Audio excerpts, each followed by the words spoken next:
तुम्ही पाहत आहात MCN न्यूज मराठी। बुलढाणा जिल्ह्यातील बसस्थानक परिसरामध्ये मोठ्या प्रमाणात अवैध वाहतूक आणि प्रवाशांची पळवापळवी केली जात असल्यामुळे जिल्ह्यातील सर्वच बसस्थानकाच्या 200 मीटर परिसरात नो पार्किंग झोन घोषित करण्यात आला आहे।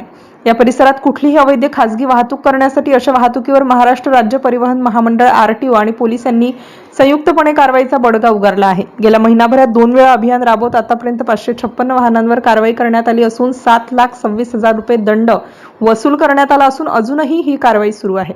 MCN न्यूज मराठी करिता रवी शेगोकार, बुलढाणा। सर, आपल्या विभागामार्फत बसस्टँड परिसरामध्ये 200 मीटर नो पार्किंग झोन अभियान राबवण्यात येत आहे। सध्या कशा पद्धतीने अभियान सुरू आहे, अजून काय त्याच्यामध्ये निर्णय करणार? सध्या महाराष्ट्र राज्य मार्ग परिवहन महामंडळ बुलढाणा विभागामध्ये 200 मीटर नो पार्किंग मध्ये जी वाहने उभी राहतात त्या संदर्भात माननीय परिवहन मंत्री श्री प्रतापरावजी सरनाईक व माननीय मुख्य सुरक्षा व दक्षता अधिकारी तथा पोलीस उपमहानिरीक्षक डॉक्टर प्रियंका नारनवरे मॅडम यांच्या आदेशाने सर्व पूर्ण बुलढाणा विभागामध्ये सर्व अभियान राबवण्यात येत असून आतापर्यंत मागे 5 ते 15 असं अभियान राबवण्याचा जी तारीख डिक्लेअर करण्यात आली होती त्यामध्ये 306 वाहनांवर कारवाई करून 4,26,000 रुपये दंड वसूल करण्यात आला होता।